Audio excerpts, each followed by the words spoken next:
Hi, my name is Brad Makepeace. I am currently attending Full Sail University for game design, and for my final project in design tools, I will be doing it on the history of Pittsburgh, where I was born and raised, and it's currently where I live. It's a great city. We are known for steel production, hence Steel City. That's what people call us, and the steel curtain for the defense of our Steelers team, and which is one of the teams we're known for. We're also known for the Pittsburgh Pirates and the Penguins, mostly for the Steelers because we have 6 championship rings for the Super Bowl, which is the most in the league right now. The Native Americans were the first people that found the land. They made tons of settlements along the Allegheny and the Monongahela River. And when those two meet up, it makes the Ohio River. And whoever controlled that land could basically take over all the trades and everything. And the French realized that, so in 1754, they built Fort Duquesne.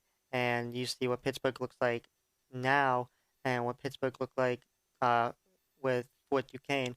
The British didn't like that, so they decided to take command and basically started the French and Indian War. George Washington tried to persuade them not to go into war because he didn't want to, and his efforts failed. And then they basically went into many battles, and George Washington basically lost. So he put in command in 1758 General John Forbes.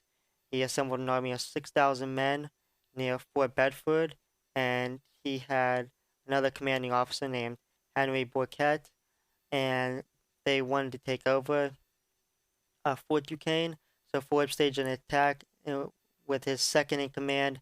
Henry Burkett sent James Grant and an army of 830 men to settle the situation, and he couldn't take the temptation not to be able to attack them when they were vulnerable because he had all these men, and they came up behind him and basically took him as a hostage and killed almost all of his men.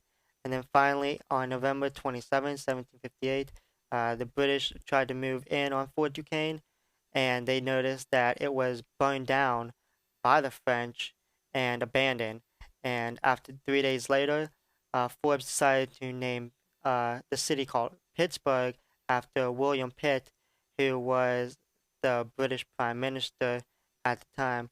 We on start in 1815. Pittsburgh was producing significant quantities of iron, brass, and tin. In 1840, Pittsburgh had grown to one of the largest cities of the Allegheny Mountains. The expansion was stalled in 1845 when there was a huge fire and it burned down more than 1,000 buildings. People lost tons of jobs, but they started to build back up in 1875, and by 1911, Pittsburgh was producing as much as half the mountain still. And in the early 20th century, the city's population topped 500,000, including many European immigrants. And this is one of the mills that's in Menneson, PA. I know there's one in Clinton, PA that I know of. I haven't seen any other mills around in Pittsburgh. There's not that many left, mostly because of the smog that was made for making all the steel during World War II. We made 95 million tons of steel and became the steel capital of the world, which is how we got the name Steel City. Um, Basically, because of all mills and all production, people had to wear 2 shirts to work because they wouldn't be presentable for any of the evening basically activities, and the shirts would get so dirty because of the smog and everything. After World War II, 2 guys named David Lee Lawrence and Richard King Mellon decided to clean up the city and made an effort to clean up the city. They changed it from a smoky city to America's Renaissance city, and this is what Pittsburgh looks like today, all cleaned up because there's no steel mills around, and there's really not that much production. Um, there's not as much smog and everything, so we have cleaner air, and you could tell it's still a beautiful city. Pittsburgh is also known as the hub for finance, tourism, medicine, education, and technology, including robotics, advanced robotics, steelmaking technology, um, and the Steelers also made his this before that Kennywood um was built before battle. We have one of the world's longest lasting wooden rides, and there was a ride there which basically talks about the history of Pittsburgh. It's this little train ride. Pittsburgh is also known for their 6 Super Bowl rings.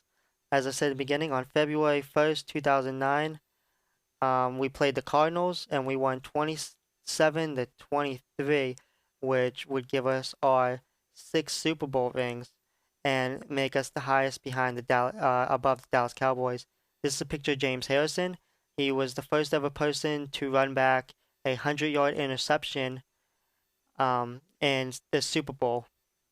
No one's ever ran in the Super Bowl that far, so he made history for Pittsburgh by being the first person to ever intercept the ball and run 100 yards.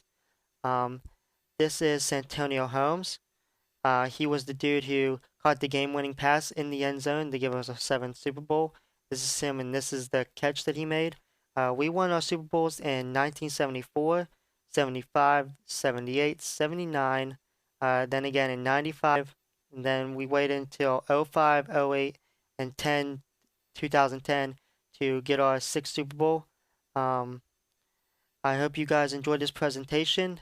Thank you for watching. I hope you guys enjoyed this history, and visit Pittsburgh anytime you like. There's tons of stuff to visit, and if you ever go there, make sure you go to Primanti Brothers and check it out because they have really great food. Have a nice day, guys.